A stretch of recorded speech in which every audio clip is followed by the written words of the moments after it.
killed. He pointed out that Nigeria's commitment to resolving conflicts is driven by a desire for a better world. Nigeria's commitment to sustainable peace and security propels the country to action along with member states of our sub-regional and continental organizations whenever stability is threatened in our continent. In recent years, Africa has had its share of conflicts, notably in Mali, Guinea-Bissau, Democratic Republic of Congo, Central African Republic, and Somalia.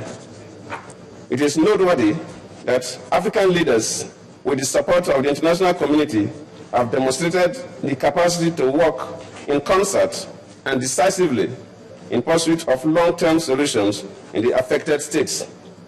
While a lot more still needs to be done, we are convinced that progress is being made. He also played up Nigeria's quest for a non-permanent seat at the UN Security Council in 2014, which he said would reflect democratic reforms taking place in the world body. We believe strongly that the call for democratization worldwide should not be for states only, but also for international organizations such as the United Nations. That is why we call for the democratization of the Security Council. This is desirable for the enthronement of justice, equity, and fairness, and also for the promotion of a sense of inclusiveness and balance in our world. Our support for the United Nations Security Council in its primary responsibility for the maintenance of international peace and security has been total and unwavering. We have, in previous membership of the Council, demonstrated both the political will and capacity to engage in key Council responsibilities. Nigeria has therefore decided to seek election for the 2014 to 2015 non-permanent seat of the United Nations Security Council. I am pleased to state that Nigeria has received the endorsement of the Economic Community of West African States and the African Union. We urge this August Assembly to endorse Nigeria's candidature. The president's address was more Africa-centered, though it took time to condemn the use of chemical and nuclear weapons, which he said are a threat to human existence. He urged collective responsibility in the fight against global terrorism, emphasizing that together the war can be won. Amarachi Ubani, Channels Television News. Meanwhile, world leaders at the United Nations General Assembly have inaugurated a high-level political forum that aims to inject new energy into the global effort to boost development for people all over the world in a manner sustainable for future generations. The forum replaces the UN's Commission on Sustainable Development, which concluded its work on September the 20th. This commission was formed after the 1992 Earth Summit in Rio de Janeiro, Brazil, to generate action on a range of issues, including energy, oceans, and sustainable consumption and production. Countries at the Rio Summit agreed that progress in prosperity and social well-being and simultaneous protection of the environment had not been sufficient at a time when there are many global challenges that threaten to roll back successes in fighting poverty and severe environmental threats such as climate change. At the inaugural launch on Tuesday, UN Secretary-General Mr. Ban Ki-moon said the establishment of the forum is a significant step towards realizing the vision adopted by member states at the Rio Summit.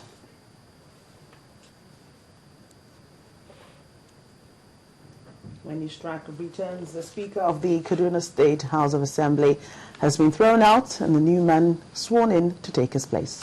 And the Nigerian Senate has undertaken to end the impasse involving Nigerian university lecturers. To stay with us. Every day you invite us to your home. Now we invite you to our homepage. Join Channels TV on social media. Hang out with us on Google Plus/Channels Television. Follow us on Twitter.com/Channels TV_NG. Friend us on Facebook.com/Channels Forum. And don't forget to like our page.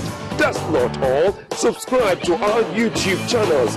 YouTube.com/Channels Web to get constant video updates and news and events in Nigeria and around the world.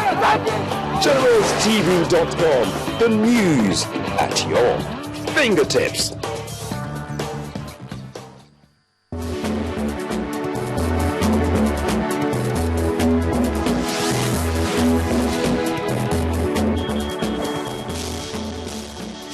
Welcome back. All our top stories and other programs can be found on our website, channelstv.com, as well as youtube.com/channelsweb. To get us on the move, visit m.channelstv.com to view us live on an iPad, iPhone, or BlackBerry. You can also download the Channels TV app for Android and Nokia 920 from their respective stores. There's been a change of guard at the Kaduna State House of Assembly as the Speaker Mwazu Gangara and his Deputy Mato Dogara have been impeached by their colleagues for alleged incompetence. The 26 members sat in their assembly complex on Tuesday morning, and 19 of them voted in favor of the impeachment. The new Speaker, Shehu Usman, representing Giwa West constituency, has been sworn in, while Peter Adamu, representing Kagarko constituency, is his deputy. The numbers 19 and 16 have become recurring figures in Nigerian politics. The first came up during the Governor's Forum election, and now they have showed up in the Kaduna House of Assembly.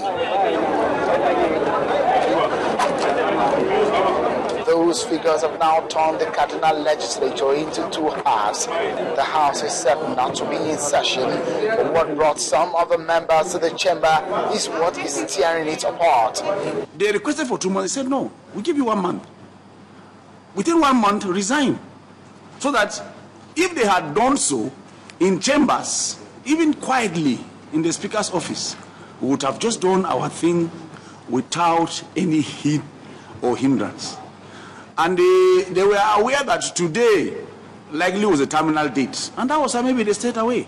We have suspended the sitting of the House to further notice. That's what in my visit. The mess is with us. Dr. Usman Gangara and his deputy were impeached in their absence. They are under fire from their colleagues, apparently for a reason that has long been known to some of the members. Majority members of the Kaduna State House of Assembly want a change in the leadership of their own house. And that is actually what transpired in the plenary. That is the reason Mr. Shehu Tahir and his faction gave for their action. But for the Dr. Usman Gangara camp, there is no smoke without fire. The executive arm of government is interested in the matter. This is a fact. So there is an unconfirmed statement that even His Excellency, the Executive Governor, Dr. Yoro, met with them yesterday and made offer of cash up to 10 million naira that they should sign the impeachment. 16 members of the House are said to have voted to impeach the Speaker. For the Gangara camp, they believe they're not enough to form a 2/3 majority. According to Section 94C of the Nigerian Constitution, the Speaker or the Deputy may be removed by resolution of the House of Assembly by the votes of not less than 2/3 majority of the members of the House. But with 34 members of the Kaduna House of Assembly, 16 does not make a 2/3. Even the figure 19 is far from the figure enough to remove the Speaker.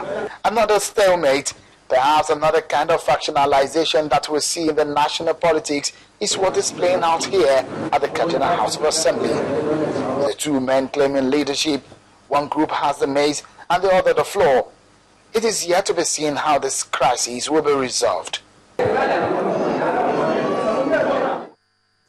To education now, the solution to the protracted industrial action by university lecturers in Nigeria may come from the National Assembly, after all, through legislation.